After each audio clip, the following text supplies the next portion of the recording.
नमस्कार दोस्तों, आज मैं आपको पौष बुधवार पर गणेश भगवान की कहानी सुनाने जा रही हूँ। प्रेम से बोले गणेश भगवान की जय हो। एक गांव में एक शंभू नाम का व्यक्ति रहता था। वह गणेश भगवान का परम भक्त था।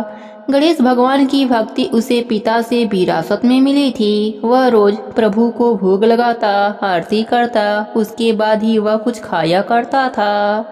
गणेश भगवान की उसके ऊपर विशेष कृपा थी। उसके घर में किसी भी चीज की कमी न थी, केवल उसकी पत्नी को छोड़कर। उसकी पत्नी का नाम तो था शांति, पर वह बिल्कुल अशांति थी। उसे भगवान का पूजा पाठ करना पसंद नहीं था। वह रोज सुबह शंभू पर चिल्लाती और एक बात कहती कि क्या शोर मचा रखा है, रोज घंटी और शंख बजा बजा कर पूरा गांव इकट्ठा कर लो।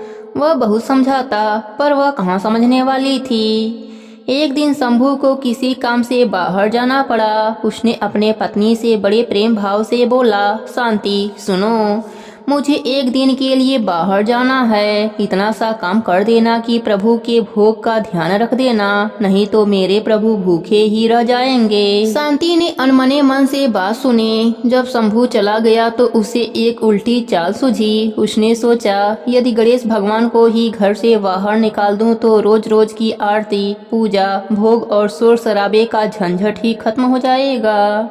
उसने घर के पीछे जाकर एक गड्ढा करी, उसमें गणेश भगवान की मूर्ति को दबा दिया और घर में वापस आ गई। शंभू जब घर वापस आया, उसने मंदिर में गणेश भगवान को ना पाकर वह भागा भागा शांति के पास गया और कहने लगा, शांति, मेरे प्रभु कहाँ हैं? वह मंदिर में नहीं है। शांति अनजान बनकर बोली, मुझे तो पता ही नहीं, मैंने तो कल रात धूप आरती और भोग लगाकर पर्दा लगा दिया था। शंभू पागलों की तरह गणेश भगवान को पूरे घर में खोजा। उसे मन ही मन पता था कि यह काम शांति का ही है। उसे ही मेरी पूजा पाठ करना पसंद नहीं है। उसने शांति से कहा, शांति, यदि मेरे प्रभु नहीं मिले तो मैं खाना पीना सब छोड़ दूंगा। शांति को लगा, एक दो दिन नाटक है, उसके बाद सब ठीक हो जाएगा। शंभू को रोते बिलखते 7 दिन हो गए। वह शांति से बोला, शांति, मुझे पता है तुम्हें ही मेरी पूजा पाठ करना पसंद नहीं है। मेरे गणेश भगवान की प्रतिमा को तुमने ही कहीं छिपाया है। यदि मुझे मेरे गणेश भगवान नहीं मिले तो मैं कुएं में कूदकर अपनी जान दे दूंगा। अगर शांति मुंह खोलती तो उसका पूरा झूठ पकड़ा जाता, इसलिए वह बोली, आप मुझ पर यूं ही शक करते हैं, मुझे सच में कुछ नहीं पता। ज्यादा प्यार आ रहा है तो मैं नया प्रतिमा लेकर आती हूँ। पर शंभू को वही प्रतिमा चाहिए थी। शोरगोल सुन करके गांव के लोग इकट्ठा होने लगे। शंभू की व्यथा भगवान भी देख रहे थे। वह भी अपने भक्त के पास जाने के लिए बेचैन थे। उधर शंभू कुएं की ओर पर चढ़ गया। शांति भागी भागी गणेश भगवान की प्रतिमा गड्ढे से निकालने लगी, पर गड्ढे में गणेश भगवान की प्रतिमा थी ही नहीं, क्योंकि गणेश भगवान अपनी प्रतिमा स्वयं निकाल ली थी।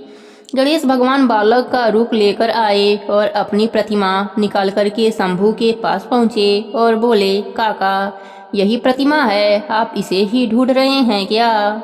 शंभू ने पीछे मुड़कर देखा तो एक सुंदर बालक के हाथ में उसके गणेश भगवान थे। वह कुएं से नीचे उतरा, प्रभु को गले से लगाया, रोते रोते स्नान कराया और भगवान को मंदिर में स्थापित करी। वह बालक शांति की तरफ देखकर मुस्कुरा रहा था।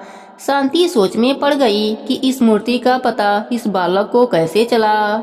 शंभू के साथ शांति भी अंदर चली गई। शंभू ने रोते रोते बड़े भक्ति भाव से गणेश भगवान को स्थापित किया, पूजा करी और उस बालक का खूब धन्यवाद दिया। बालक, जो कि स्वयं भगवान थे, वह बोले, काका, क्या भोग नहीं लगाओगे? शंभू भागा भागा गया और भोग लेकर आया। जैसे ही भोग लेकर आया तो उसने देखा बालक अदृश्य हो गया है और तेज प्रकाश गणेश भगवान के प्रतिमा से उदित हो रहा है।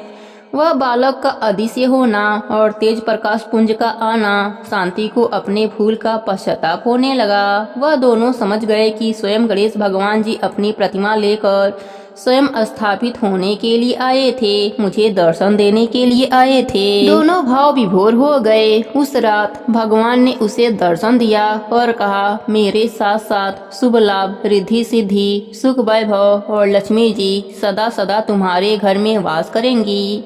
दुखियों की सेवा कर। इस प्रकार से शंभु की भक्ति अमर हो गई। दोस्तों, इस कथा को जो भी श्रवण करता है, गणपति बप्पा की उस पर परम कृपा होती है और उसके घर में माता लक्ष्मी का वास हो जाता है। हे गणेश जी महाराज, जैसे आपने पति पत्नी पर अपनी कृपा करी, वैसे ही अपने सभी भक्तों पर करना। सबके व्रत को पूर्ण करना। कहानी अधूरी हो तो पूरी करना, पूरी हो तो मान रखना। प्रेम से बोलिए गणेश भगवान की जय हो, भोलेनाथ की जय हो, पार्वती माता की जय हो।